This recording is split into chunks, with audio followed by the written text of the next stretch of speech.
Livro 3. Que não existe um denominado sexto sentido para além daqueles sentidos já estudados, isto é, a vista, a audição, o olfato, o gosto, o tato. Trata-se de um fato acerca do qual poderemos seguidamente nos convencer.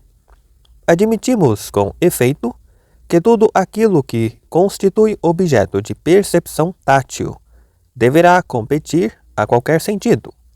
É que todas as qualidades das coisas tangíveis, enquanto o são, torna-se para nós perceptíveis através do ato de tocar. Além disso, caso alguma sensação porventura nos falte, algum órgão sensorial nos faltará consequentemente. De outro modo, todas as qualidades, as quais poderão ser absorvidas pelo contato direto, são da competência do ato de tocar, do qual somos dotados. Por outro lado, aquelas qualidades que por nós são percepcionadas através de algum meio e que não dimanam diretamente do contato, sentimos-las graças aos corpos simples, como por exemplo o ar e a água. Com efeito, as coisas desenvolvem-se de tal modo que se o mesmo meio torna perceptíveis vários objetos sensíveis de diferente natureza, o sujeito que é dotado do órgão correspondente conseguirá aperceber-se de ambos em simultâneo, como por exemplo sucede na circunstância de o órgão ser composto de ar, sendo o ar, por vezes, um meio específico, tanto do som como da cor. Além do mais, se muitos meios sensoriais podem porventura tornar perceptível o mesmo objeto sensível, como por exemplo a cor, cujos meios são o ar e a água, sendo aliás ambos diáfanos. O sujeito, o qual é dotado de um órgão que apenas pode conter um destes meios, aperceber-se-á, por conseguinte, do objeto sensível que é transmitido tanto por um como pelo outro. Ora, entre os corpos simples, apenas dois podem constituir os órgãos sensoriais, o ar e a água, sendo a pupila formada de água, o ouvido de ar, o odor de um ou de outro elementos. O fogo não pode pertencer a órgão algum, ou então será a todos comum. Isto devido ao fato de nenhum ser poder sentir sem calor. Enfim, não nos é possível encontrar o elemento terra em nenhum órgão. Podemos, todavia, encontrá-lo na arte de tocar, entrando este como parte da sua composição. Por conseguinte, de tudo isto resulta o fato de nenhum órgão poder existir para além daqueles que se formam a partir do ar e da água, sendo estes, aliás, precisamente, aqueles órgãos que na realidade possuem os animais. Todas as sensações que se podem percepcionar são, de algum modo, tidas pelos animais, na condição de não serem eles incompletos ou atrofiados. É com efeito manifesto que mesmo a toupeira tem os olhos cobertos pela pele. Consequentemente, se não existe qualquer outro corpo simples ou sensação estranha aos corpos deste mundo, sentindo algum poderá ser omitido. Mas é impossível que os objetos sensíveis comuns ainda possam originar um órgão comum, o qual podemos incidentalmente incluir em cada sentido, como por exemplo, o movimento, o repouso, a figura, a grandeza, o número ou a unidade. Apercebemo-nos, nós, de todas estas coisas, através do movimento.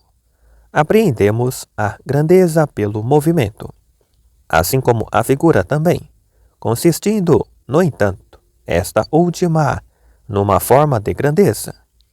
Aquilo que se encontra em estado de repouso pode ser apreendido por intermédio da ausência de movimento. O número, por seu lado, pode sê-lo pela negação da continuidade e por elementos sensíveis especiais, já que cada sentido capta uma só qualidade sensível determinada. Assim sendo, é evidente ser impossível existir um sentido especial relativo a qualquer destas sensações comuns, como por exemplo, o movimento. Se tal se verificasse, poderíamos percepcioná-lo do mesmo modo que nos apercebemos daquilo que é doce por intermédio da visão, assim procedendo em virtude de possuirmos um sentido relativo a cada uma destas sensações, o qual nos permite reconhecê-las quando se apresentam em conjunto. Caso esta circunstância não se verificasse, nunca teríamos podido delas nos aperceber, exceto incidentalmente, como por exemplo, naquela situação em que nos é possível reconhecer o filho de Cleon, não como sendo o filho de Cleon, mas antes unicamente devido ao simples fato de ser ele branco, sendo este objeto branco o filho de Cleon. Nós, porém, possuímos já uma faculdade comum que nos permite diretamente apreender as sensações comuns. Por conseguinte, não existe sentido especial algum a elas relativo. Tal se verificando, nunca nos seria possível delas ter percepção, exceto o fato de unicamente vermos o filho de Cleon. Os sentidos podem apreender as sensações pertencentes a outros de uma maneira casual, nunca, porém, na sua identidade devida. Poderão, no entanto, fazê-lo atuando em conjunto enquanto um só, sempre que a sensação simultaneamente ocorra na circunstância de se tratar de um mesmo objeto, como se verifica, por exemplo, com a bilis, a qual é simultaneamente amarga e amarela. Não constitui, portanto, parte de um só sentido estabelecer dois objetos como sendo unicamente um só. Por isso, pode o sentido ser falacioso, e se um objeto for amarelo, poderá ele julgá-lo como sendo bilis. Podemos, pois, nos questionar acerca da razão porque possuímos vários sentidos e não apenas um. Uma questão como esta poderá ser compreendida na condição de a colocarmos em relação ao fato de poderem as sensações comuns, as quais sempre nos acompanham, como sucede com o movimento, a dimensão ou o número, escapar-nos em menor grau, se a visão pudesse porventura constituir o nosso único sentido e apenas apreender a brancura, seria elas, então, menos aparentes. Na verdade, todas as sensações seriam indistinguíveis, devido à concomitância da cor e da dimensão, por exemplo. Assim sendo, o fato de poderem as sensações comuns existir nos objetos com mais de um sentido demonstra, com efeito, que cada um deles consiste em algo de distinto. Porque podemos nos aperceber de que somos capazes de ver ou de ouvir, tal só é possível ou devido à própria visão e audição, ou devido a qualquer outro sentido. Todavia, nessa situação, o mesmo sentido deverá apreender tanto a visão como a cor, que é o objeto da visão. Por conseguinte, ou os dois sentidos podem apreender o mesmo objeto, ou então a visão ela própria apreende-se a si mesma. Mais uma vez, se existe um sentido separado a percepcionar a visão, ou o processo assim continuará até ao infinito, ou então o sentido ele próprio deverá percepcionar-se a si mesmo. Podemos, por isso, assumir que esta situação se verifica com aquele sentido primordial. Permanece, porém, uma dificuldade. Se a percepção, por intermédio da visão, consiste no ato de ver, e ainda, se aquilo que é visto é a cor ou tem cor, e, finalmente, se vê aquilo que se vê, logo se segue que aquilo que primordialmente vê também possuirá uma cor. É, portanto, óbvio que a expressão percepcionar pela visão não implica um único sentido apenas, porquanto, mesmo quando não vemos, nos é possível distinguir a escuridão da luz pela visão, embora não o façamos da mesma maneira. Além disso, aquilo que vê possui cor num certo sentido, em virtude de cada órgão do sentido ser receptivo em relação ao objeto percepcionado, ainda que sem a respectiva matéria. É, pois, esta a razão porque mesmo quando os objetos da percepção se desvanecem, as sensações e as imagens mentais ainda se encontram presentes nos órgãos dos sentidos. A atividade do objeto da sensação e a atividade da própria sensação consistem as duas numa única e mesma coisa, embora a sua essência não seja a mesma. Tomo como exemplos o som enquanto ato e o ouvido enquanto ato. Talvez o sujeito dotado de audição não consiga ouvir atualmente, assim como o objeto sonoro poderá não emitir som. Mas quando passa ao ato o ser capaz de ouvir e que é capaz de tocar no objeto sonoro, então a audição enquanto ato e o som enquanto ato produzem-se em simultâneo. Podemos dizer-se que numa parte existe audição, enquanto na outra ressonância. Na circunstância de o movimento, a ação, a paixão residirem naquilo que é ato, necessariamente o som e a audição em ato já residirão na audição enquanto potência. É que o ato do elemento ativo e motor produz-se no paciente. Assim também o motor não terá necessariamente que ser movido.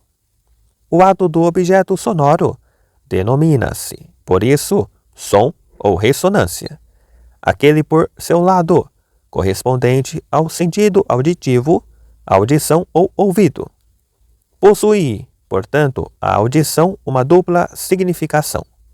O mesmo se verificando com o som, o mesmo se poderá concluir acerca de todos os outros sentidos, bem como acerca de todas as outras sensações. Assim como a ação e a paixão residem no paciente e não no agente, assim também o ato da sensação e aquele outro relativo ao sentido residem no próprio sentido. Mas, em certos casos, os dois atos recebem apenas um único nome, como se verifica, por exemplo, com a ressonância e a audição, enquanto noutras situações permanecem sem qualquer denominação. Chamamos assim visão ao ato da vista, não possuindo, porém, o ato relativo à própria cor, nome específico algum.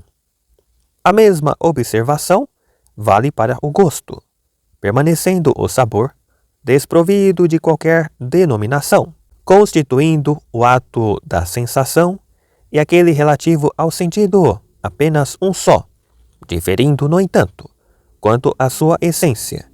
Verifica-se necessariamente o desaparecimento ou a persistência simultâneas, tanto da audição como do som entendido neste preciso sentido. O mesmo vale para o gosto e o sabor, e assim sucessivamente.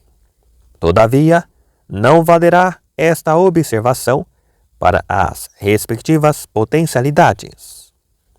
Os primeiros filósofos cometeram um erro neste ponto, ao supor que o branco e o negro não tinham qualquer existência para lá do âmbito da visão. O mesmo afirmaram eles acerca do paladar sem o gosto. Num certo sentido, eram as suas afirmações legítimas, mas no outro, estavam elas completamente erradas.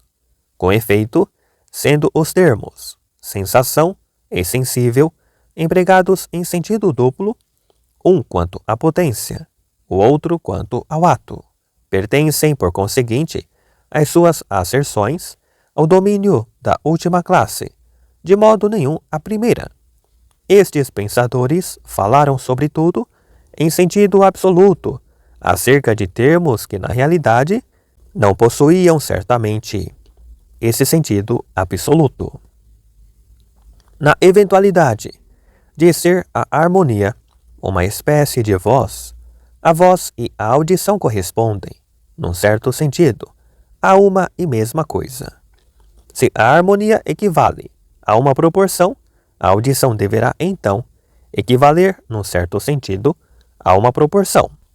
É esta precisamente a razão porque qualquer som excessivamente agudo ou excessivamente grave poderá provocar a destruição da audição. Neste mesmo sentido, se coloca a questão relativa ao excesso de paladar, o qual provoca a destruição do gosto.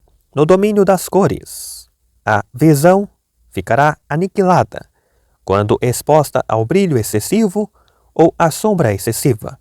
Relativamente ao odor, a mesma situação se verifica, sendo ele um odor demasiado forte, doce ou amargo. Supõe tudo isto o fato de o sentido implicar uma espécie de proporção, sendo também esta a razão porque as coisas, quando se integram numa proporção que é pura e sem qualquer mistura, como por exemplo, se verifica com tudo aquilo que é ácido, doce ou salgado, são nessa circunstância agradáveis. Mas de uma maneira geral, uma composição mista gera uma melhor harmonia do que um registro agudo ou grave. Do mesmo modo, em relação ao tato, se verifica uma situação análoga com tudo aquilo que pode ser aquecido ou refrescado. O sentido implica a proporção.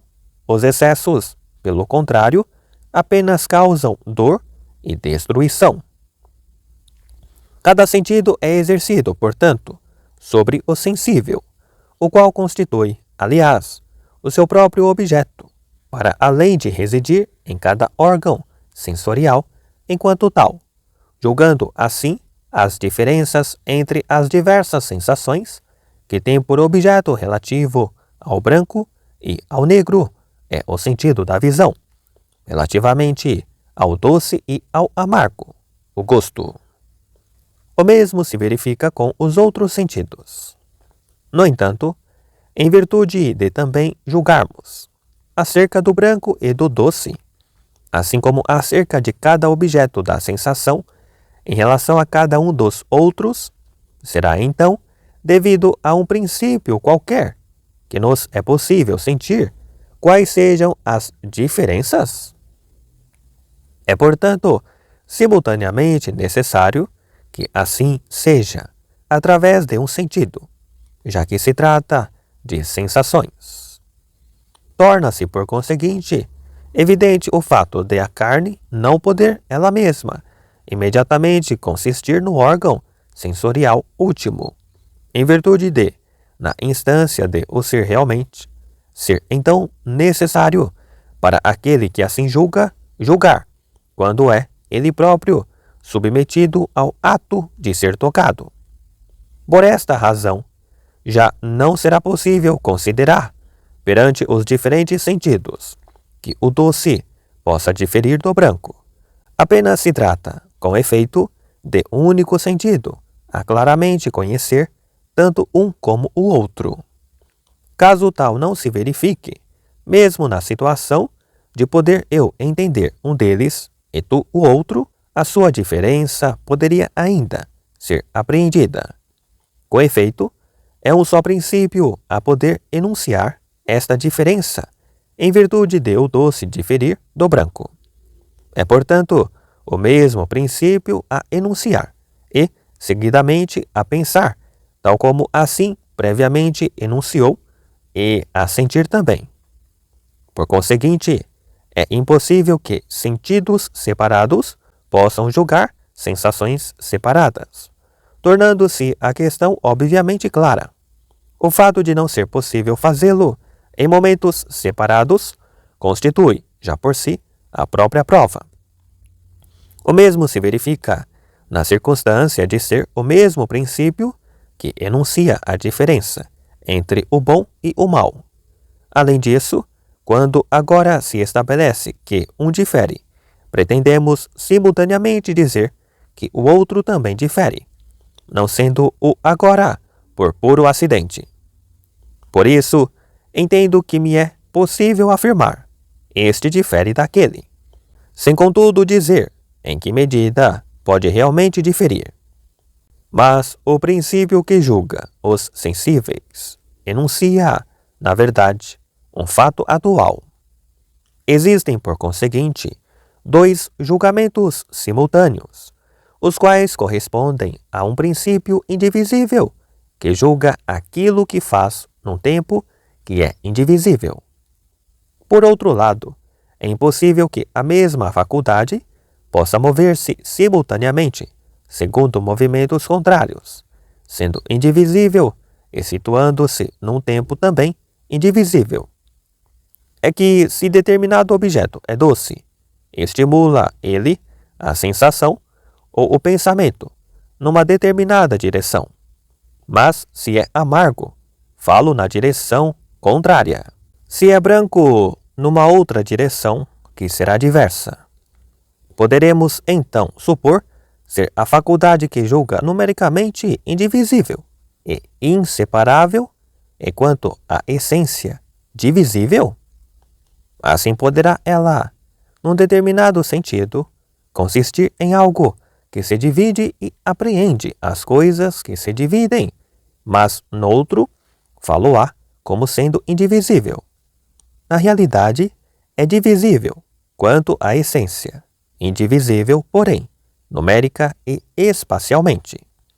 Mas, por outro lado, poderá ser isso considerado impossível?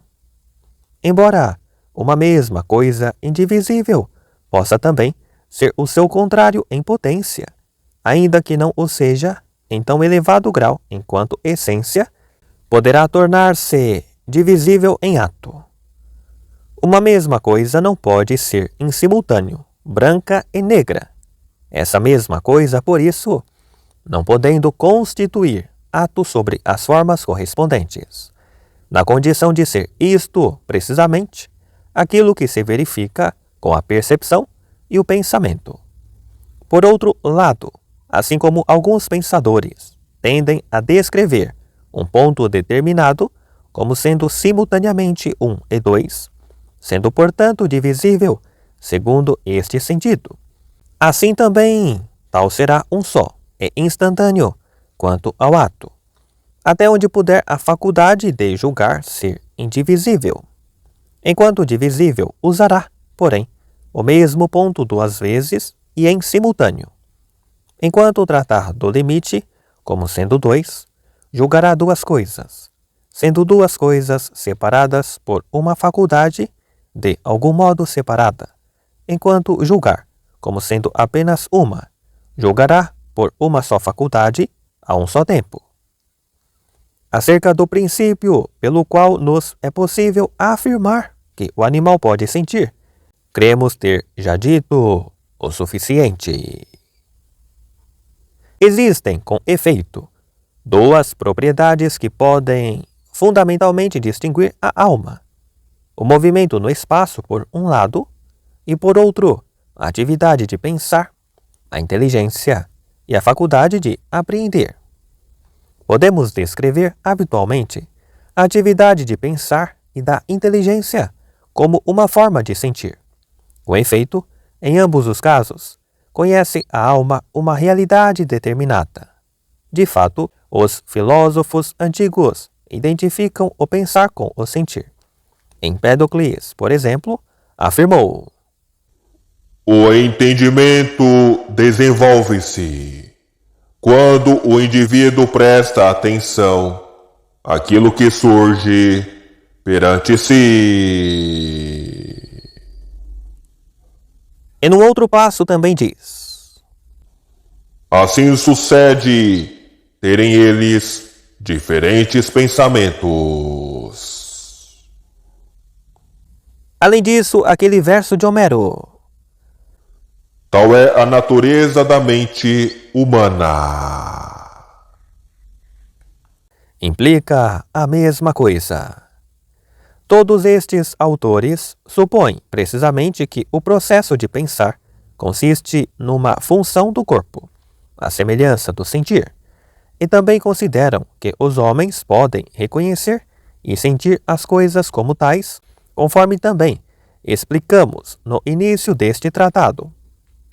No entanto, deveriam eles ter mencionado o erro simultaneamente. É que realmente são os erros muito mais naturais às criaturas animadas, com isso despendendo, por assim dizer, a alma a maior parte do seu tempo. A partir desta convicção, tanto pode seguir-se o fato de todas as aparências serem, conforme dizem, verdadeiras, como aquele outro de consistir o erro no contato com algo de diferente, sendo precisamente isto o oposto do ato de se reconhecer algo tal qual é. Mas parece que, no caso dos seus respectivos contrários, o conhecimento é um único apenas. Resulta suficientemente claro que sentir e pensar não podem ser o mesmo. Todos os seres vivos partilham o primeiro, todavia, poucos possuem o segundo. Nem mesmo o conhecimento especulativo, o qual engloba o ser certo ou o ser errado, correspondendo o ser certo à inteligência e o ser errado aos seus contrários. Pode ser o mesmo que o ato de sentir. A percepção dos próprios objetos é sempre verdadeira, sendo uma característica de todos os seres vivos animados. Contudo, é possível pensar-se de uma maneira falaciosa, não podendo o pensamento pertencer àquele animal que carece de capacidade de raciocínio. A imaginação difere, tanto da percepção como do pensamento, implicando sempre a presença da percepção e, além disso, encontrando-se ela própria, implícita no ato de julgar em si mesmo. Mas, por outro lado, imaginação e julgamento são diferentes modalidades do pensamento. A primeira consiste numa alteração que se domicilia no nosso poder de decisão.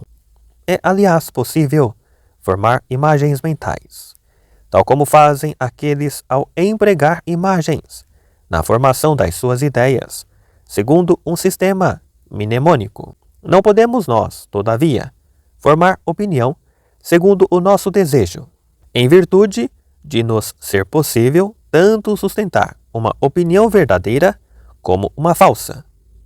Além disso, quando formulamos uma opinião acerca do fato de alguma coisa constituir uma ameaça ou ser aterradora, somos por isso imediatamente afetados. O mesmo sucedendo sempre que formulamos uma opinião acerca de algo que inspira coragem. Mas na imaginação, tornamo-nos nós espectadores a olhar para algo que é lamentável ou encorajante numa situação determinada. O próprio julgamento também possui várias modalidades: conhecimento, opinião, prudência e seus opostos respectivos, devendo, porém, as suas diferenças constituir o objeto de outra discussão. Naquilo que ao pensamento respeita, em virtude de ser distinto da faculdade sensitiva e ainda de ser concebido como englobando a imaginação e o julgamento, deveremos discutir utópico após termos concluído o nosso estudo da imaginação. Na eventualidade de a imaginação consistir, para além de qualquer conotação metafórica do termo, naquele processo pelo qual podemos afirmar ser uma dada imagem assim nos apresentada, será este, então, uma daquelas faculdades ou estados mentais, por intermédio dos quais nos é possível julgar, sendo obviamente aquelas certas ou erradas. Assim sendo, são eles, portanto, a sensação, a opinião, o conhecimento e a inteligência. Torna-se suficientemente claro o fato de, como consequência, não poder a imaginação, devido a estas mesmas considerações, ser uma sensação. A sensação ou é ato, ou é potência, vista ou visão. A imaginação, por outro lado, sempre que ocorre, nenhuma destas últimas se encontra presente, tal como acontece quando nos sonhos vemos os objetos.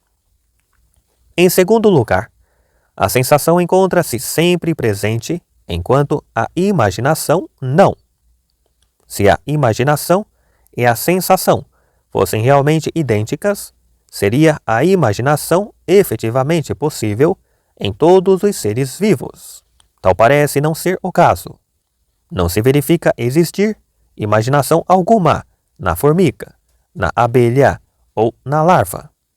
Mais uma vez, são verdadeiras as sensações, enquanto, pelo contrário, falsa a maior parte das imaginações.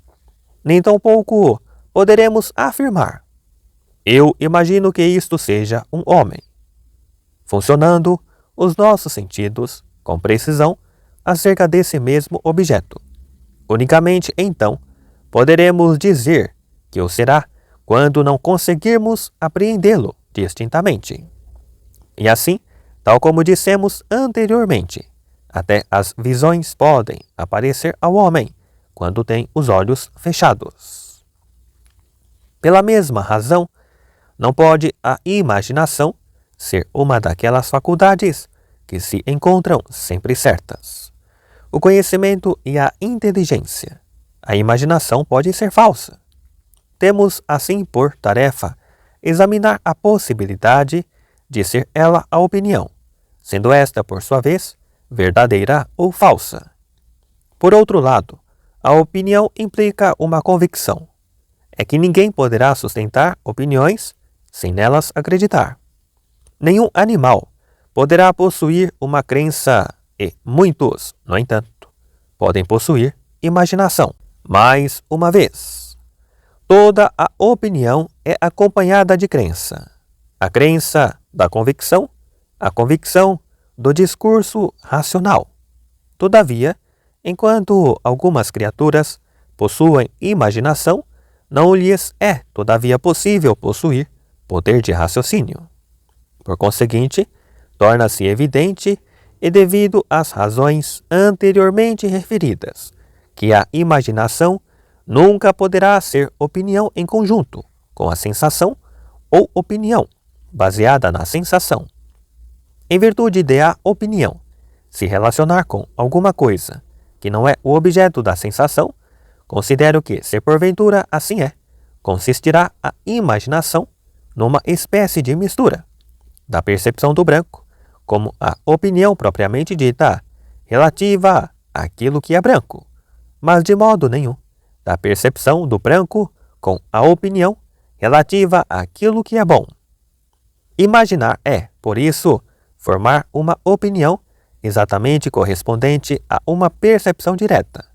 Contudo, aquelas coisas acerca das quais possuímos, em simultâneo, uma convicção verdadeira, podem ter uma falsa aparência, como, por exemplo, o fato de o Sol parecer medir apenas um pé de diâmetro, estando nós, não obstante, convencidos de ser o Sol muito maior do que este planeta por nós habitado.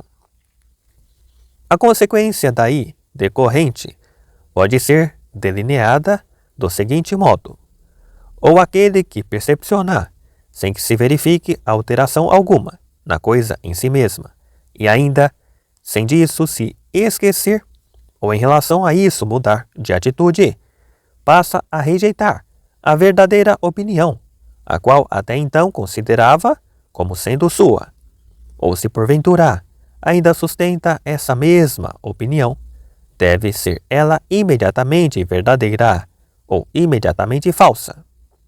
Uma opinião verdadeira, porém, apenas se torna falsa quando o fato se altera sem disso termos conhecimento algum. A imaginação, por conseguinte, não pode ser uma destas coisas, nem tampouco um seu elemento componente.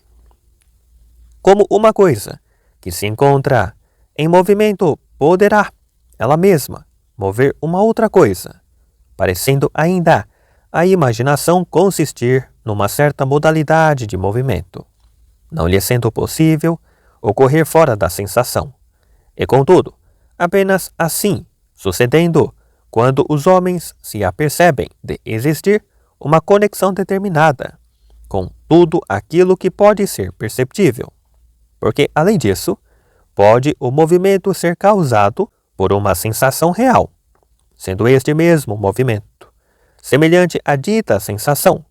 Não poderá este movimento existir sem a sensação, ou sempre que se encontrar fora do estado de apreensão.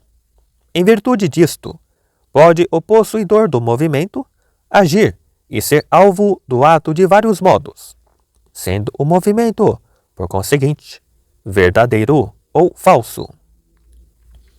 A razão relativa a este último fato pode ser explicada do seguinte modo. Em primeiro lugar, a percepção dos próprios objetos é ela mesma verdadeira, ou então será apenas capaz de errar no mínimo grau de probabilidade. Em segundo lugar, vem a percepção deles sendo aqueles meros atributos, aumentando consequentemente a probabilidade de erro. É que a percepção não erra quando apreende o fato de um objeto ser branco, mas antes apenas erra na circunstância de determinado objeto branco ser uma ou outra coisa. Em terceiro lugar, vem a percepção dos atributos comuns, acompanhando estes em concomitância àqueles que pertencem aos próprios objetos sensíveis, pretendendo dizer o movimento e a grandeza. Neste âmbito, verificando-se, por conseguinte, o maior número de erros. O movimento originado por esta atividade do sentido será consequentemente diferente da sensação atual nestas três modalidades da percepção. O primeiro é verdadeiro, sempre que a sensação se encontra presente ou quando se encontra esta ausente. O objeto sensível se mantém a uma certa distância, se a imaginação porventura nada mais puder envolver para além daquilo que foi referido, e além disso, se isso assim for qual previamente foi descrito, então a imaginação deverá consistir no movimento produzido pela sensação que opera ativamente. Assim como a visão é o sentido principal, assim também o nome de fantasia, a imaginação, é derivado de fals, a luz. Portanto, não ser possível ver sem luz. Assim sendo, porque as imaginações persistem em existir em nós e reúnem as sensações, agem os seres vivos frequentemente de acordo com elas. Uns como as feras, porque carecem de mente, outros como os homens, porque neles é a mente temporariamente toldada pela emoção, pelo sono ou ainda pela doença. Relativamente à natureza e à causa da imaginação que seja, então considerado suficiente aquilo que sobre isso se disse. Quanto àquela parte da alma, a qual lhe permite conhecer e pensar, seja ela separável de si mesma, ou ainda não separável de si mesma, segundo a sua extensão respectiva, podendo, aliás, sê-lo segundo a respectiva noção, é uma situação que é necessário examinar. Ver qual será o caráter que a pode distinguir, assim como precisar o próprio processo de intelecção. Se é a intelecção análoga à sensação, deverá ela constituir, nessa eventualidade, ou uma espécie de paixão sob o efeito da ação daquilo que é inteligível, ou então ser qualquer outra coisa semelhante. O princípio da intelecção deve, portanto, ser inalterável, tendo por outro lado a capacidade de receber a forma ou algo enquanto forma. Por isso, não pode ser idêntico a esta mesma. E além disso, deverá ele proceder em relação aos objetos inteligíveis, do mesmo modo que assim procede a faculdade dos sentidos em relação aos objetos sensíveis. Por conseguinte, será necessário que assim seja precisamente, em virtude de em tudo aquilo que pensa, ser, sem mistura alguma. Assim o diz Anaxágoras, a fim de poder dominar, isto é, para poder conhecer. É que se porventura manifesta ele a sua forma, que lhe é própria, perante uma que lhe é estranha, apresentará consequentemente, em relação a esta última, um obstáculo que se interpõe no meio. Do mesmo modo, também não evitará ele a natureza, propriamente dita, para além do ser em potência. Por conseguinte, aquilo que é denominado intelecto da alma, digo intelecto, quando me refiro àquilo pelo qual a alma pensa discursivamente e pode conceber. Não poderá nos seres ser outra coisa, senão em ato, antes de pensar. Eis, pois, a razão, porque já não é possível afirmar-se que um princípio se encontra como que mesclado com o corpo. Apresentaria, neste caso, uma tal qualidade, como, por exemplo, o quente ou o frio, ou então seria munido de um órgão, tal como sucede com a faculdade sensitiva. Mas, pelo contrário, isso não se verifica. Além disso, existe alguma razão em se afirmar que a alma é o domicílio das formas, conquanto se ressalve não ser toda a alma, mas apenas a alma intelectiva, e ainda não serem as ditas formas em inteléquia, mas antes em potência. Que a impassibilidade da faculdade sensitiva e a inalterabilidade da faculdade intelectiva não possam ser da mesma natureza. Tal constitui um fato evidente. Em relação a isso também, assim se considerando os órgãos corporais e o sentido propriamente ditos. A sensação não é por si só capaz de captar coisa alguma, depois de um estímulo muito forte dos sentidos. Não somos nós capazes de, por exemplo, nos aperceber de quaisquer sons, depois de um som intenso. O mesmo se verificando com os odores ou as cores muito fortes. Não nos é possível sentir ou ver. O intelecto, pelo contrário, sempre que pensa um objeto claramente inteligível, não será totalmente incapaz de conhecer os objetos inteligíveis inferiores. Torna-se, sobretudo, ainda maior a sua capacidade de o fazer. Com efeito, a faculdade sensitiva não é independentemente de um órgão sensorial. O intelecto pode, no entanto, sê-lo plenamente. Assim sendo, no momento em que este se torna em cada um dos seus objetos, naquele sentido preciso de disso ter o completo conhecimento, sendo aquele enquanto ato, que é, afinal, aquilo que acontece sempre que transitamos para os atos propriamente ditos, permanecerá ele, então, em potência. Todavia, de uma maneira diferente daquela que se verificava antes de ter intuído ou ido ao encontro do objeto, podendo por isso dizer-se que lhe é possível pensar em si próprio. Sabemos nós que uma coisa é a grandeza e outra a essência formal da grandeza. A mesma observação vale para a água e a essência formal da água, e para muitos outros casos. Embora não todos. Portanto, em certos casos, se verifica uma identidade. Sendo assim, segue-se o fato de se julgar acerca da essência formal da carne, ou da própria carne em si, correspondendo-se às diferentes faculdades, ou então a uma só faculdade de diferentes modos. A carne realmente não existe separada da matéria, implicando, porém, a maneira de um simulacro, uma forma definida numa matéria definida.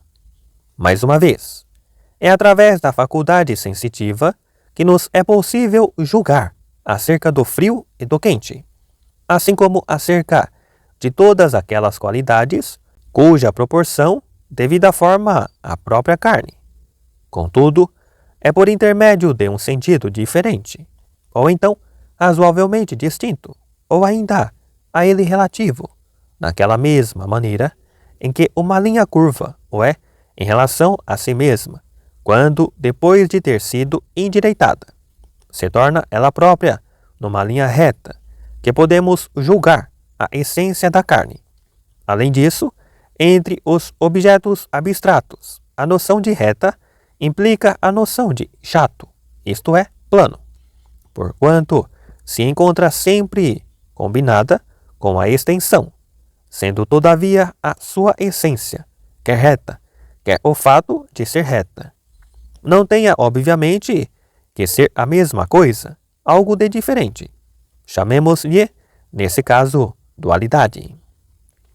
Por conseguinte, será devido a uma diferente faculdade, ou então a mesma, ela própria, embora de modo diferente, que nos é possível julgar, de uma maneira geral, assim como as coisas são separáveis da matéria, assim também o será tudo aquilo que o intelecto diz respeito.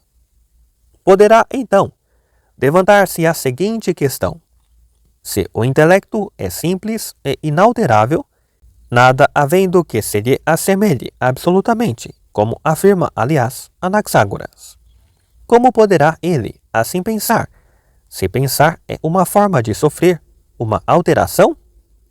É que é efetivamente, enquanto elemento de dois termos, em simultâneo, que ele age, por um lado e sofre, por outro. Além disso, um segundo problema consiste na circunstância de o próprio intelecto poder possivelmente constituir o próprio objeto do pensamento. Na eventualidade de assim ser, ou o intelecto se encontra presente em todos os outros objetos, caso o intelecto e o objeto do pensamento o sejam em si, não em virtude de qualquer outra coisa, e ainda na hipótese de ser aquilo que é pensado sempre idêntico quanto à forma, ou então possuirá em si algum elemento comum que o há de tornar objeto do pensamento, tal como sucede com todas as outras coisas. Ou ainda temos de nos socorrer, por outro lado, da explicação anteriormente referida, sofrendo uma alteração em virtude de um elemento comum. O intelecto é, por conseguinte, potencialmente idêntico aos objetos do pensamento, nada podendo ser, porém, até aquele momento em que pensa. Aquilo que o intelecto pensa deve nele encontrar-se incluído, tal como as cartas contidas numa tabuinha. Nelas, coisa alguma pode encontrar-se inscrita enquanto intelectia. Ora, é precisamente isto o que sucede com o intelecto. Além disso, é ele inteligível em si próprio, assim como todos os outros objetos do pensamento. No que diz respeito às coisas desprovidas de matéria, aquilo que pensa e aquilo que é pensado são o mesmo absolutamente, sendo o conhecimento teorético o mesmo que o seu objeto. Em relação ao fato de não ser sempre possível pensar-se, convirá examinar a razão, porque assim acontece.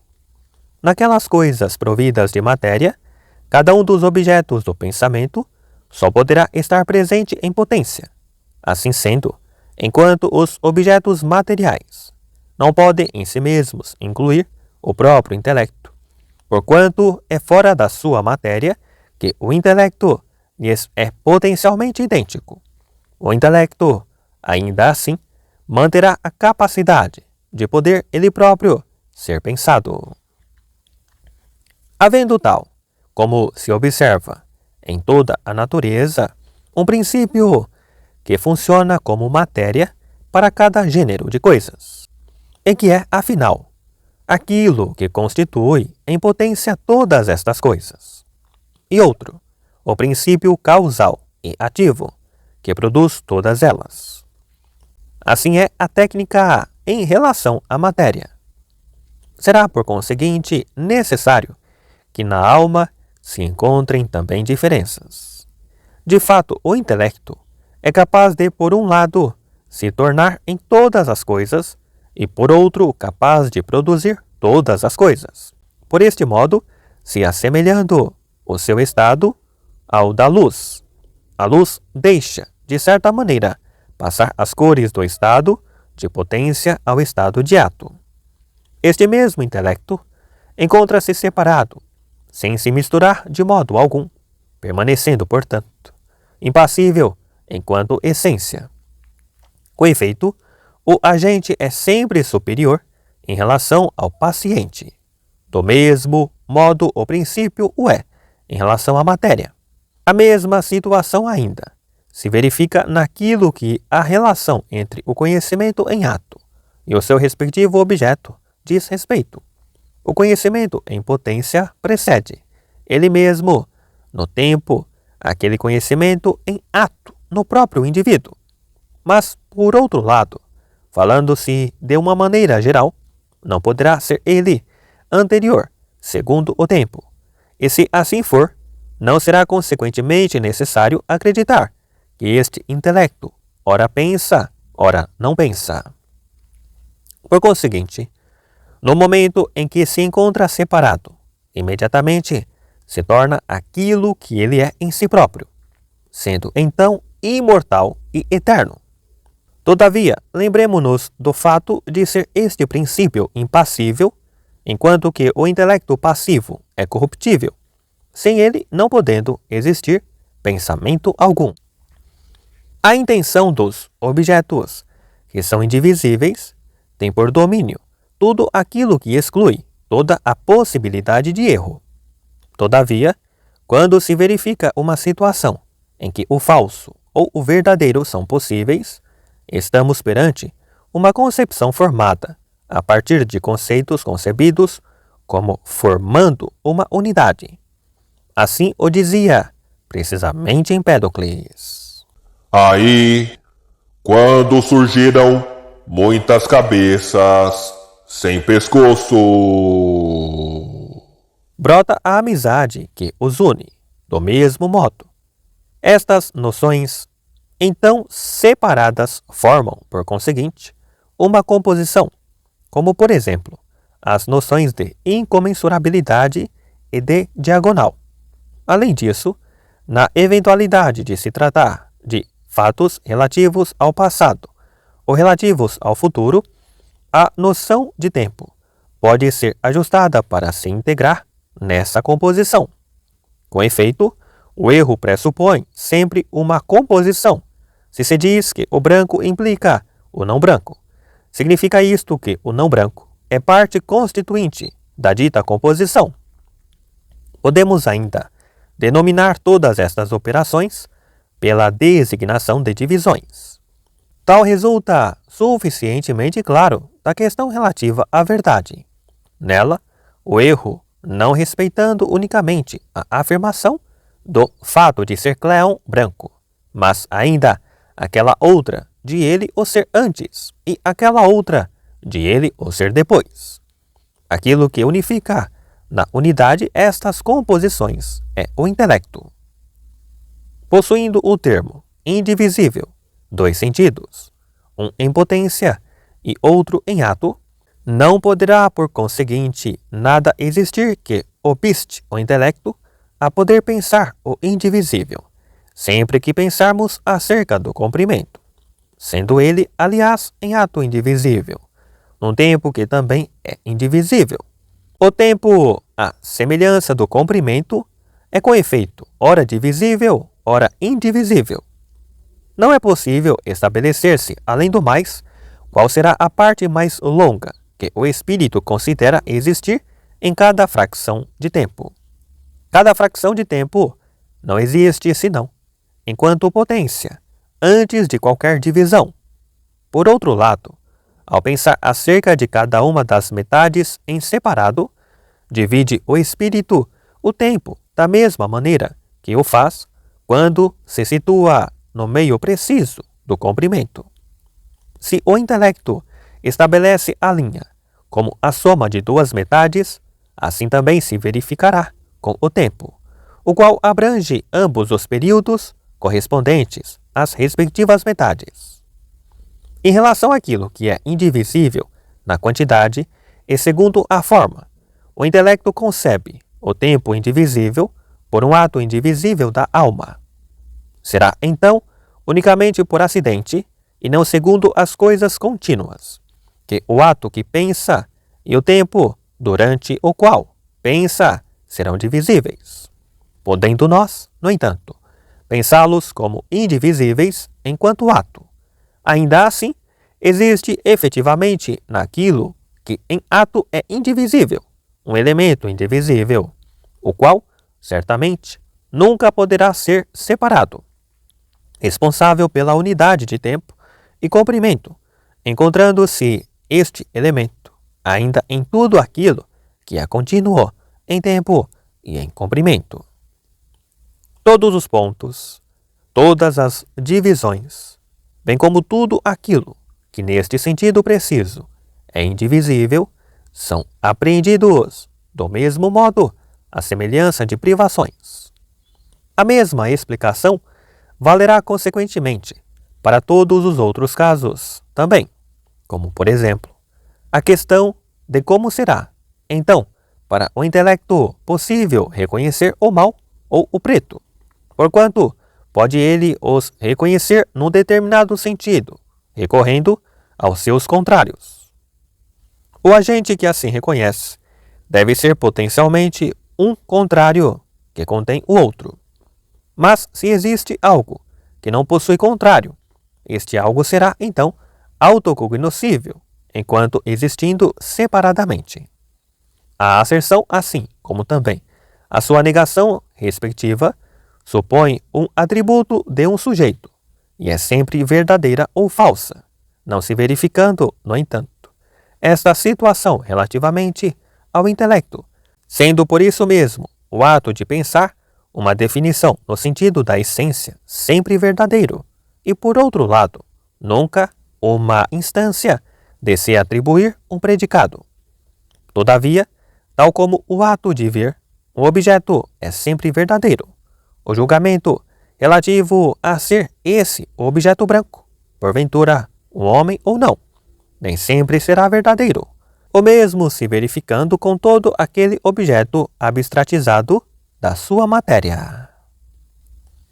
O conhecimento ativamente operativo é idêntico ao seu objeto respectivo. No que diz respeito ao indivíduo, o conhecimento, enquanto potência, tem prioridade no tempo, embora esta prioridade no tempo não se verifique geralmente, porquanto todas as coisas provêm daquilo que é inteléquia. Torna-se, assim, evidente o fato de os objetos sensíveis apenas poderem fazer a faculdade sensitiva passar da potência ao ato. A faculdade não sofre qualquer alteração, e nem por isso, consequentemente, se modificará. Também aí se verifica uma outra espécie de movimento, tendo sido o movimento definido como ato daquilo que se encontra por concluir em sentido absoluto, se-lo-á diferentemente. Entendo-o, por conseguinte, como ato daquilo que está perfeitamente concluído. O sentir será, portanto, semelhante à sua simples enunciação e concepção. Todavia, sempre que o objeto for agradável ou penoso, buscamo-lo ou evitamo-lo, segundo a afirmação ou consoante a negação. Os estados de alegria ou de aflição consistem em atos que se situam naquele meio termo, o qual é precisamente aquele sentido correspondente, aquilo que é bom enquanto tal, ou relativo àquilo que é mal enquanto tal. A repulsa e o desejo dimanam, ambos como ato de um mesmo e só princípio. O princípio do desejo e da repulsa, não se distinguindo eles, aliás, um do outro, e nem mesmo a faculdade sensitiva, podendo deles se distinguir, só a sua essência será capaz de ser distinta. Relativamente à alma noética, as imagens substituem as percepções diretas, quando afirma ou nega serem elas boas ou más, busca-as ou evita-as. Assim sendo, a alma nunca pensa se recorrer a uma imagem mental. O processo assemelha-se àquela situação em que o ar afeta o olho de um modo especial e o olho, por sua vez, afeta outra coisa qualquer, podendo o mesmo observar-se em relação ao ouvido. Por conseguinte, a última coisa a ser afetada será, portanto, uma entidade singular, e também único meio, ainda que possa possuir mais do que um aspecto. Referimos anteriormente qual a parte da alma que pode distinguir o doce e o quente. Convirá, no entanto, aduzir mais alguns pormenores. As faculdades que a alma associa, sendo analógica e numericamente apenas uma, relacionam-se entre si consoante sejam os respectivos objetos sensíveis. Não existe, realmente, qualquer diferença na circunstância de se questionar como poderá a alma distinguir as coisas que não pertencem à mesma classe ou que são contrárias, como, por exemplo, o branco e o preto. Suponhamos que, assim como A, o branco, está para B, o preto também C. Isto é, a faculdade que identifica o branco está para D. Isto é, a faculdade que distingue o preto. Numa alternância, coloquemos, então, C para A e D para B. Se C e D pertencem, então, a um objeto, permanecerão eles na mesma relação que A e B. São A e B uma só e mesma coisa, embora tenha a sua essência diferentes aspectos, por isso, se verificando o mesmo em relação a C e D. Por conseguinte, o mesmo visa aquilo que é bom. Se porventura tomarmos nós A como sendo o doce e B como sendo o branco. A faculdade do intelecto pode inteligir as formas por meio de imagens mentais. E tal como no âmbito do sentido, tudo aquilo que se deve afirmar ou negar é por causa disso mesmo definido.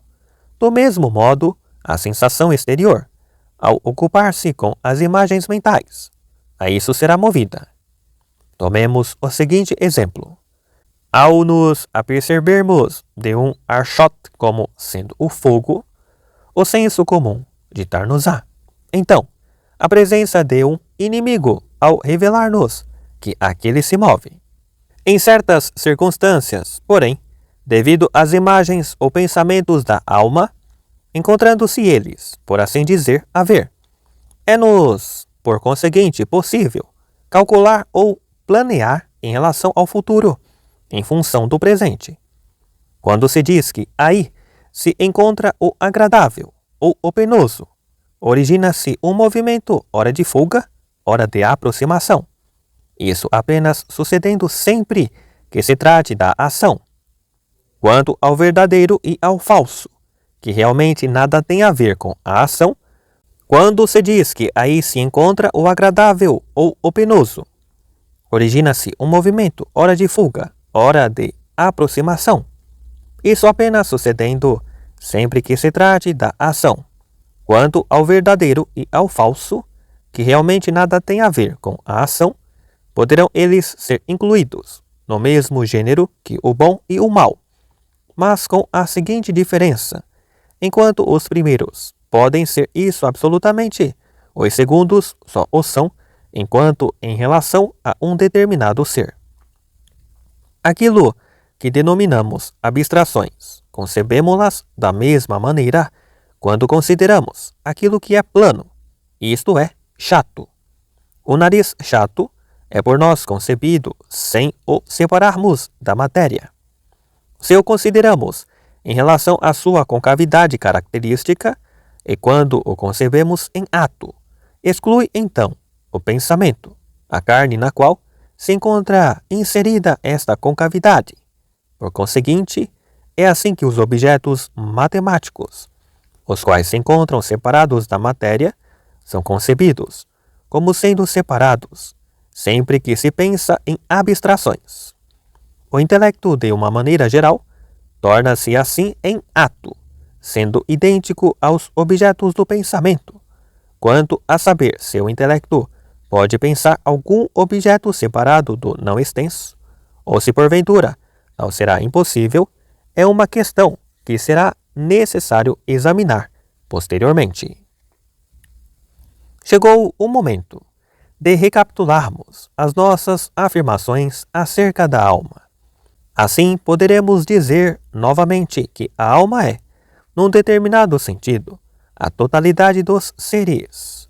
Os seres são, com efeito, sensíveis e inteligíveis. O conhecimento identifica-se com os objetos do saber de alguma maneira, tal como a sensação com os objetos sensíveis. Como se processa este procedimento? Constitui isso uma questão que, por agora, permanecerá por resolver. Sabemos que o conhecimento e a sensação se dividem do mesmo modo que os seus respectivos objetos, enquanto considerados em potência, correspondem aos seus objetos em potência, enquanto ato, aos seus objetos em ato.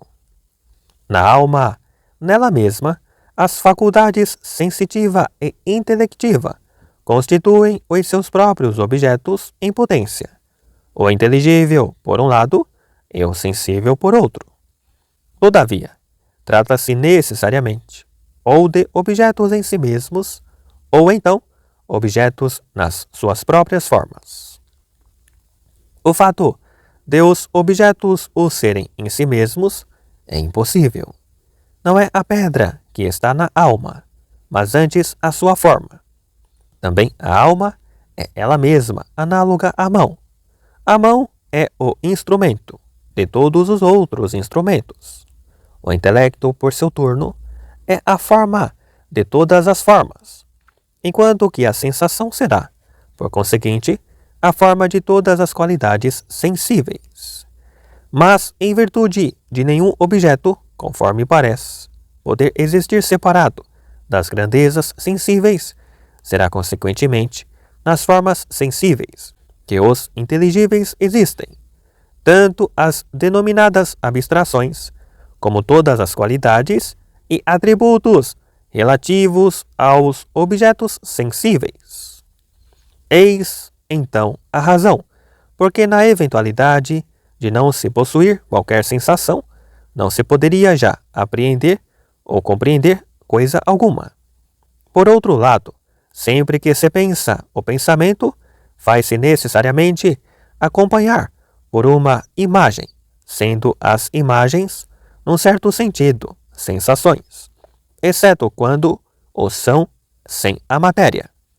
A imaginação é, portanto, diferente da afirmação ou da negação, porquanto ser precisamente numa síntese de conceitos que residem a verdade ou o erro.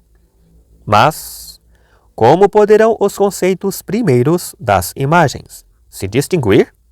Certamente, nem estes conceitos primeiros, nem tampouco qualquer outro, poderão ser imagens mentais, e não obstante, sem eles, tais imagens mentais nunca poderão ocorrer. Assim sendo, entendo a alma daquele ser que é animado. Define-se, portanto, segundo suas funções. Uma é a faculdade de poder julgar, sendo ela a função combinada do pensamento discursivo e da sensação. A outra é aquela função que origina o movimento local num determinado espaço. Já se dissertou o suficiente acerca da sensação e do intelecto. Quanto à faculdade motriz, dever-se-á examinar aquilo que na alma desempenha esta função. Será então uma só parte da alma, sendo ela separável segundo a extensão ou segundo a noção? Ou pelo contrário, será a alma ela toda? Sendo apenas uma parte da alma, será ela distinta, como parte daquelas que habitualmente se enumeram, e que por nós foram referidas, ou será ela uma outra qualquer entre aquelas? A questão que se impõe de imediato concerne o fato de se saber em que sentido se deve falar das partes da alma e qual o seu número. Numa perspectiva determinada, parece ser o seu número infinito, podendo reduzir-se, segundo aquilo que as distingue, às respectivas faculdades do raciocínio, impulsiva e dos apetites, segundo afirmam uns, ou ainda, segundo outras tantas diferenças, numa parte respeitante ao domínio da racionalidade e numa outra ao domínio da irracionalidade, segundo a opinião de outros.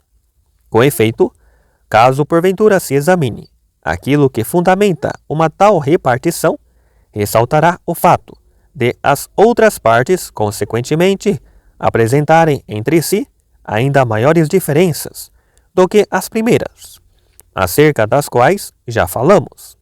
A parte nutritiva, comum às plantas e a todos os animais, a parte sensitiva, a qual não saberíamos razoavelmente classificar como irracional ou como racional. A parte imaginativa, a qual, devido à sua essência, difere de todas as outras.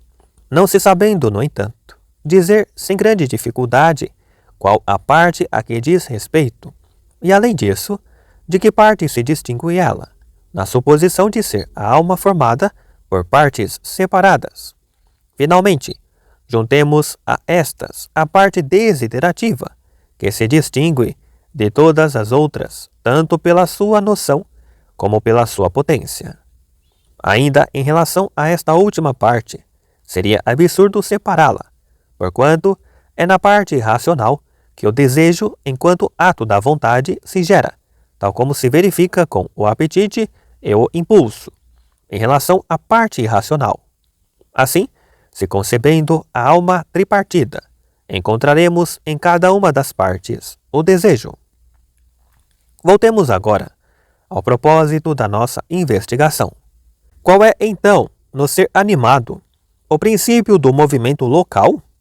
Com efeito, os movimentos relativos ao crescimento e ao atrofiamento, que aliás são comuns a todos os seres vivos, parecem eles ser atribuídos a um princípio motor, o qual a todos é comum, a faculdade generativa e nutritiva.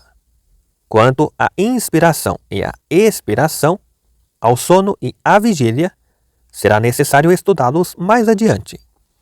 A razão por que assim reside no fato de estes problemas também implicarem sérias dificuldades.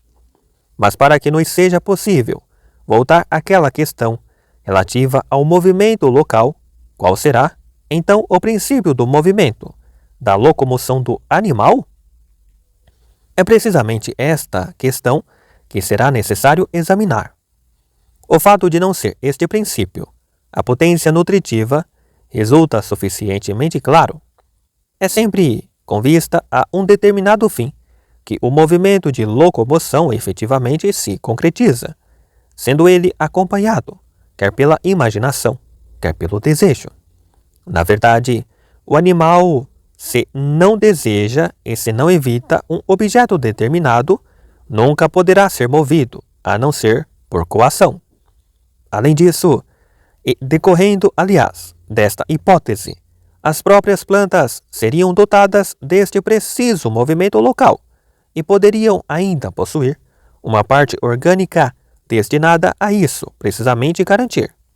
O mesmo se verifica com a circunstância de não poder este princípio já ser a potência sensitiva. São com efeito numerosos aqueles animais dotados de sensação e que, no entanto, permanecem sedentários durante toda a vida. Se a natureza, ela mesma, não realiza absolutamente nada em vão, nem tampouco negligencia ela necessidade alguma, exceto naqueles seres que são incompletos e imperfeitos. Aqueles animais, porém, que referimos, são pelo contrário, perfeitos sem ser incompletos, exigindo a prova no fato de poderem eles reproduzir-se e atingir a maturidade plena antes de degenerar. Nestas condições, por conseguinte, seriam os seres devidamente providos com aquelas partes orgânicas próprias para a locomoção. Mas não é a faculdade intelectual, nem aquilo que denominamos intelecto, que constitui o princípio motor. O intelecto, porque especulativo, nada pensa segundo a ordem prática, nem se pronuncia sobre aquilo que se deve procurar ou evitar. O movimento local é sempre relativo ao ato de se evitar ou à busca de um objeto determinado. Por outro lado, mesmo que o intelecto especulativo possa conhecer um objeto desta ordem, não lhe compete comandar, neste caso, o ato de se evitar ou relativo à busca. Frequentemente se pensa em qualquer coisa pavorosa ou agradável, sem que o intelecto comande a fuga. Apenas o coração é estimulado, e na eventualidade de tal ser agradável será, pois, uma outra parte do corpo a sê-lo. Além disso, mesmo quando o intelecto ordena, ou então quando o pensamento estabelece a fuga ou a busca de tal coisa, o animal não se move apenas devido a isso. Ele assim age, pelo contrário, devido ao apetite, tal como procedem aqueles seres que são intemperados. Eis, pois, um fato que geralmente se verifica. Aquele que possui conhecimentos de medicina não os exerce sempre, existindo, consequentemente, um outro princípio a superintender a sua ação segundo a ciência médica, não sendo esse outro princípio necessariamente esta mesma ciência. Finalmente, já não será, então, o apetite a comandar este gênero de movimentos, já que aqueles seres temperados, quando tomados pelos apetites, não agem segundo o desejo, mas antes orientando-se pelo intelecto. O seguinte fato apresenta-se de modo bem evidente. Existem dois princípios relativos ao movimento local, o desejo e o intelecto. Na condição de se considerar a imaginação como sendo uma espécie de intelecção. Com efeito, os homens desembaraçam-se frequentemente da ciência para seguir a sua imaginação. Os outros animais, pelo contrário, não possuem nem intelecção nem raciocínio. Possuem apenas imaginação. Estas duas faculdades, o intelecto e o desejo, são, portanto, os princípios do movimento local. Entendo intelecto como aquilo que tem a capacidade de raciocínio com vista a um determinado fim. Assim que diferenciando o intelecto prático do intelecto teórico quanto ao fim correspondente. O desejo, por seu lado, procura sempre um fim, tornando-se, por este modo, no próprio objeto do desejo o princípio do intelecto prático, sendo o termo final do raciocínio o ponto de partida para a ação. Por conseguinte, é legítimo serem estas duas faculdades justamente consideradas como as faculdades motrizes, a saber, o desejo e o pensamento prático. É que o desejo é ele motor, e se também o é o pensamento como faculdade motriz, assim acontece, porque encontra o princípio do seu próprio movimento naquilo que é desejável. O mesmo se verifica com a imaginação. Quando ela se move, não o pode fazer, sem o desejo. Único será então o princípio motor, o objeto que é desejado. Com efeito, se dois princípios, o intelecto e o desejo, estivessem eles próprios na origem do movimento, só poderiam ser ambos motores em virtude de um caráter comum. Mas, na verdade, verifica-se que o intelecto não se pode mover sem o apetite, já que a volição consiste numa forma de apetite e, quando se move segundo o raciocínio, também se move por volição. Em contrapartida, o apetite pode mover-se fora do raciocínio, porquanto o desejo é uma espécie de apetite. Logo, o intelecto está sempre certo. O apetite e a imaginação, no entanto, podem estar certos ou errados.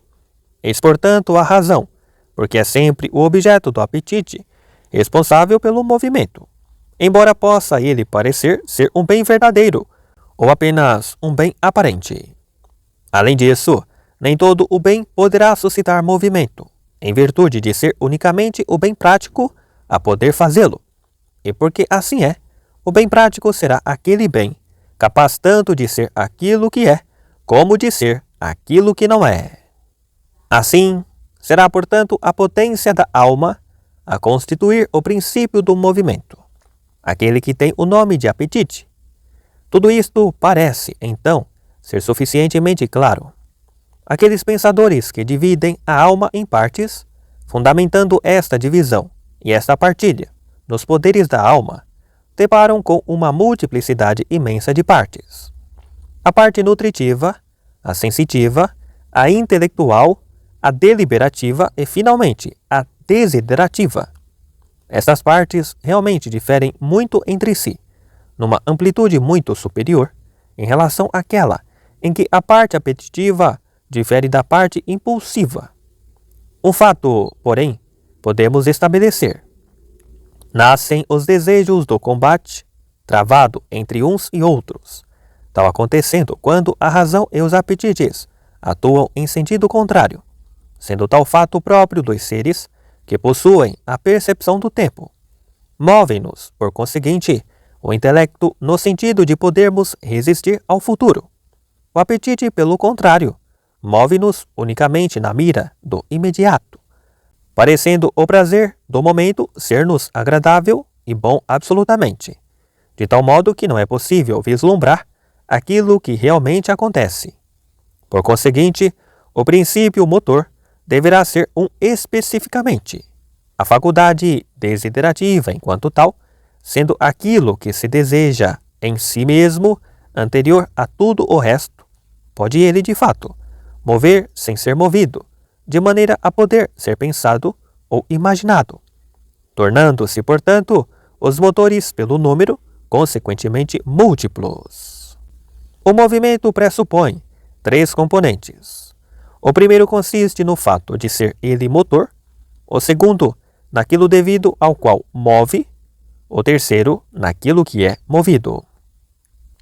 O motor, por sua vez, assim o será segundo 2 modalidades. Numa é ele imóvel, na outra, motor imovido. Aqui, o motor imóvel consiste no bem prático, sendo o motor movido a faculdade desiderativa. Com efeito, enquanto deseja o sujeito, é movido enquanto deseja, consistindo o desejo numa espécie de movimento, ou sendo então um ato. Finalmente, o ser movido é o ser animado. Quanto ao meio, porque se move o desejo, trata-se evidentemente de algo corporal. Verifica-se, além disso, que entre as funções comuns ao corpo e à alma, o estudo dos respectivos termos deve também ser efetuado. Limitemo-nos, no momento, a indicações sumárias. O motor que age no seio dos órgãos encontra-se naquele ponto no qual o primeiro e o termo do movimento coincidem. A articulação, nesta, o seu encontro constitui um exemplo pertinente. A convexidade e a concavidade encontram-se precisamente aí, uma como termo enquanto a outra como princípio do movimento, encontrando-se, além do mais, o côncavo em repouso e o convexo em movimento, diferindo estes segundo a noção e sendo, contudo, inseparáveis quanto à extensão. Na realidade, todas as coisas se movem, quer por propulsão, quer por tração. Do mesmo modo, deverá também aí existir um ponto fixo, à maneira de um círculo, que seja ele mesmo o princípio do movimento. De uma maneira geral, conforme dissemos, será enquanto desejo que o ser animado e vivo se pode mover a si próprio. Mas a faculdade desiderativa não pode ser independente da representação, sendo toda a representação racional ou sensível. Assim sendo, também a segunda espécie de representação será partilhada pelos animais, para além de já o ser pelo próprio homem. Será também necessário examinar o caso daqueles animais que são imperfeitos, isto é, aqueles animais que possuem apenas o sentido do tato. Qual será, então, o princípio do movimento nestes animais? Será possível ou não que sejam eles dotados de imaginação e de apetites? Segundo parece, estes animais podem efetivamente sentir prazer e dor. Se estes dois estados lhes pertencem, o mesmo deverá, consequentemente, se verificar em relação ao apetite. Mas como poderão ser eles dotados de imaginação? Do mesmo modo, tal como os seus movimentos são indefinidos, existindo neles também a imaginação de uma maneira também indefinida? A imaginação sensitiva, conforme se disse, pode ser concedida mesmo àqueles animais privados de razão, enquanto que a imaginação deliberativa, pelo contrário, só pode ser dada aos animais dotados de razão. A circunstância de se saber se porventura se fará isto ou aquilo pertence de fato já ao domínio do raciocínio. Devem necessariamente estes seres empregar sempre uma única unidade de medida, em virtude de nisso buscarem aquilo que mais lhes interessa, sendo-lhes por este modo possível formar uma só imagem, a partir de várias imagens. Além disso, a razão devido à qual parecem uns não possuir opinião reside no fato de não poderem eles possuir este tipo de imaginação, o qual procede do silogismo, supondo a imaginação a opinião. Também a faculdade deliberativa não terá de se encontrar necessariamente implícita no desejo enquanto tal.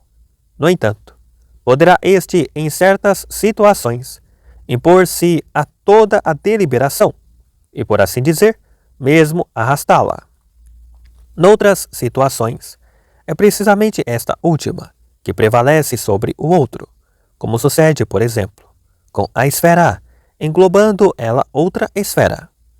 Finalmente, ainda se verifica o fato de poder um desejo comportar outro desejo, tal como sucede no estado de intemperança. Contudo, é sempre a potência superior a possuir, por natureza, a primazia de facultar o movimento.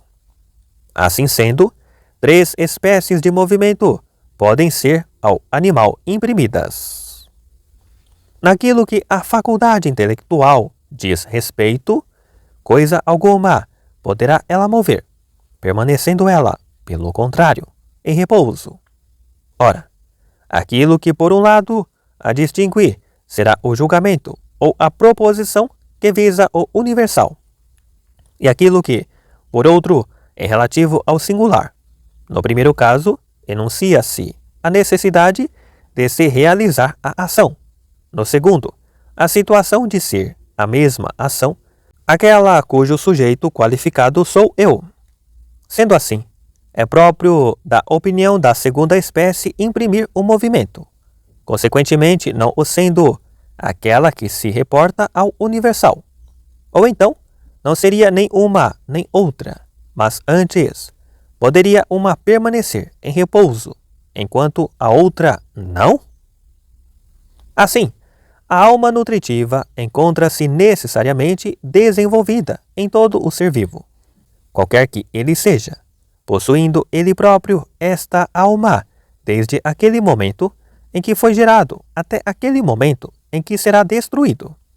É por conseguinte necessário que o ser gerado passe com efeito pelos estádios do crescimento, da maturidade e do perecimento, sendo todos estes processos impossíveis sem a nutrição. É, portanto, necessário que a capacidade de nutrição se possa encontrar em todos os seres submetidos aos processos de crescimento e de perecimento. Além do mais, a sensação, pelo contrário, não é necessariamente uma característica de todos os seres vivos. Na realidade, aqueles cujo corpo é simples não têm tato, e com efeito, sem ele nenhum animal poderá existir. O mesmo se verifica com aqueles seres que são inaptos para receber as formas da matéria. Mas o animal possui obrigatoriamente a sensação em virtude de coisa alguma ter a natureza realizado em vão. Na verdade, é com vista a um fim determinado que tudo na natureza existe, ou então será tal fato devido ao encontro fortuito daqueles meios que se encontram à disposição para alcançar um certo fim.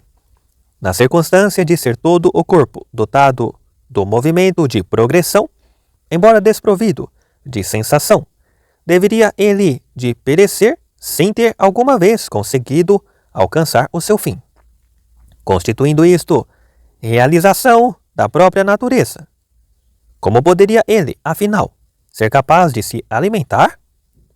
Apenas os seres vivos sedentários podem dispor do próprio ambiente, no qual surgiram para se alimentar.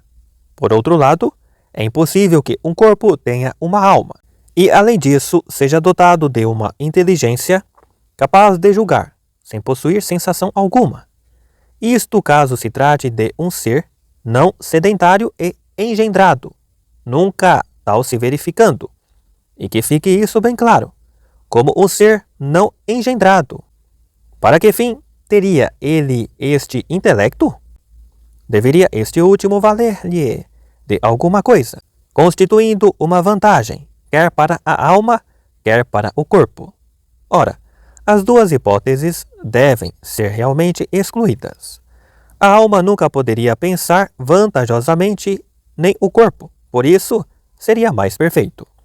Assim sendo, nenhum corpo dotado de movimento poderá, portanto, possuir uma alma sem sensação. Na instância de o corpo possuir sensação, deverá então ser ele necessariamente simples ou composto? Ora, não lhe é possível ser simples, já que nessa situação é desprovido do tato que lhe é indispensável.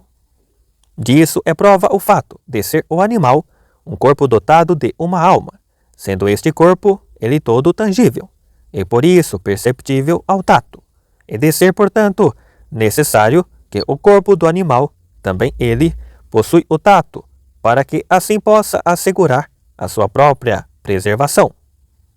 Os outros sentidos exercem-se efetivamente através de meios exteriores, como o odor, a vista, a audição.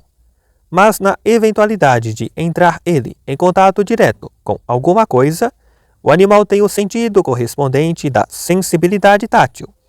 Nunca poderá evitar certos objetos, nem por outro lado apreender outros. Nestas condições, a conservação do animal torna-se impossível. Eis a razão por que o gosto consiste também numa forma de tato. Tem ele por objeto o alimento, sendo este um corpo tangível. O som, a cor e o odor não são alimento nem fazem crescer ou perecer um animal. O gosto, sendo consequentemente necessário, é uma espécie de tato, em virtude de ser o sentido nutritivo tangível. Estes dois sentidos são, por conseguinte, indispensáveis para o animal. E com toda a evidência, sem o tato nunca o animal poderia existir. Os outros sentidos, pelo contrário, têm como finalidade proporcionar uma melhor existência, por conseguinte, tendendo eles próprios a existir, não em qualquer espécie de ser, mas antes, naquele ser que é o mais dotado e que por isso se poderá desenvolver, como por exemplo, se verifica com aqueles que têm a possibilidade de possuir o movimento de progressão. Para que um animal deste gênero possa efetivamente assegurar para si próprio a sua conservação, não lhe será certamente suficiente ter percepção pelo contato imediato. É necessário que ele percepcione a distância. Isso só será possível se for ele capaz de se aperceber através de um meio, recebendo este uma alteração proveniente do objeto sensível, assim como o movimento que o animal, por sua vez, recebe desse mesmo meio. Verifica-se nesta situação a mesma circunstância relativa ao movimento local. O motor produz uma mudança que se desenvolve até um determinado limite, implicando o elemento que provoca esta alteração uma alteração no outro, assim se transmitindo o movimento por intermédio de um meio. O primeiro elemento, o motor, exerce o impulso sem sofrer alteração alguma. O último sofre a alteração sem a exercer. Finalmente, o intermédio tanto sofre como exerce em ambas as situações, sendo numerosos os meios intermédios. A mesma circunstância se verifica quando a alteração parte do sujeito do mesmo meio, tal como sucede com o sinete e a cera. O movimento não afeta a cera a não ser naquele ponto até onde o sinete foi devidamente enterrado. Caso se trate de uma pedra, não seria, pelo contrário, de modo nenhum afetada, podendo a água, contrariamente, o ser a grande distância. Naquilo que ao ar diz respeito, é ele fundamentalmente móvel, tanto ativo como passivo, na condição de não se desmembrar e assim permanecer numa só massa. Também a maneira de uma reflexão sobre a luz, em vez de se supor que a visão parte do olho e se reflete, melhor será dizer que o ar recebe uma certa alteração da forma e da cor, durante o suficiente espaço de tempo, para permanecer numa só massa. Ora, sobre uma superfície lisa, conseguirá ele certamente manter sua unidade, por este modo lhe sendo possível produzir a vista, tal como o sinete impresso na cera penetra na massa, desta até ao limite oposto. É impossível que o corpo do animal seja simples, sendo, aliás, esta observação evidente por si própria.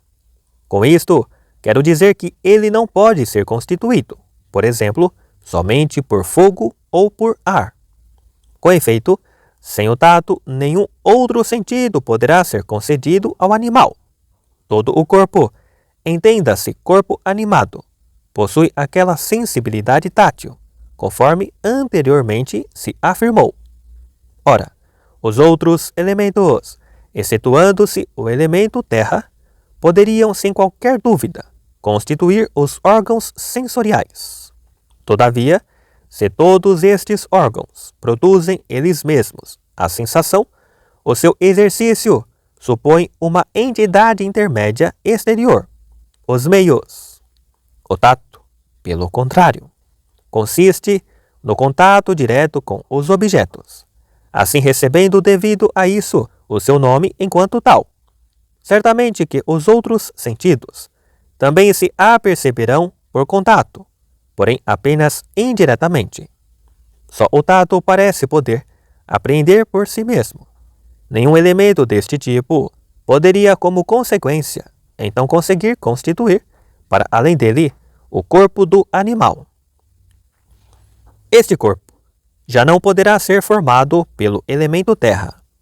Com efeito, entre todas as qualidades tangíveis, o tato representa uma espécie de meio, podendo o seu órgão receber não apenas todas as determinações próprias da terra, mas também o quente, o frio e as outras qualidades tangíveis, sem exceção qualquer. Se os ossos, os cabelos e as partes análogas do corpo não pudessem, para nós, porventura, percepcionar qualquer sensação, a razão por que assim seria consistiria no fato de serem elas formadas a partir do elemento terra. As plantas, por seu lado, não possuem qualquer sensação por esta mesma razão. Também são formadas por terra. Ora, sem o tato, nenhum outro sentido pode ser captado, não podendo o órgão deste sentido ser constituído exclusivamente por terra ou por qualquer outro elemento apenas. Uma coisa resulta assim evidente: o sentido do tato é necessariamente aquele cuja privação implica a morte dos animais. Com efeito, não é possível que um ser possua este sentido e não possa ser um animal, nem tampouco será necessário possuir os outros sentidos, para além deste, para se ser animal. Eis por conseguinte a razão por que as outras qualidades sensíveis, como a cor, o som e o odor, não têm capacidade para destruir o animal, quando a sua intensidade é demasiado excessiva. Poderão unicamente destruir os seus órgãos sensoriais. O contrário seria, aliás, acidental, na condição, por exemplo, de o som ser acompanhado de uma propulsão ou de um choque, ou ainda na circunstância de fenômenos, pela vista ou pelo odor apercebidos, poderem despoletar outros fenômenos, cujo contato é destrutivo. O mesmo vale para o paladar. Enquanto se mantiver também tangível, poderá ser sempre destrutivo. As qualidades tangíveis, demasiado intensas, o calor, o frio, a dureza, suprimem, pelo contrário, o animal. Com efeito, toda aquela qualidade sensível e exclusivamente intensa podem aniquilar o órgão correspondente. Aquilo que é tangível, sendo sobremaneira intenso, poderá destruir, portanto, o tato, devido ao qual nos é possível definir a vida. Sem o tato, assim se demonstrou, o animal não pode existir. Eis a razão por que as qualidades tangíveis, demasiado intensas, destroem não apenas o órgão sensorial, mas também o próprio animal, em virtude de ser o tato o único sentido que necessariamente é intrínseco aos animais. Quanto aos outros sentidos, são eles concedidos ao animal, conforme se disse anteriormente, não para lhe possibilitar a sua simples existência apenas, mas ainda para que possa essa existência ser uma existência razoável. Isso acontece com a vista, porque, de um modo geral, o animal é um ser que vive, quer no ar, quer na água, quer ainda no diáfano. Pode ele possuí-la para ver. O gosto é concedido em função daquilo que é agradável, ou então desagradável, para que o animal possa, assim, percepcionar tais qualidades no alimento, e ainda para que possa depois desejá-lo e finalmente assim se mover.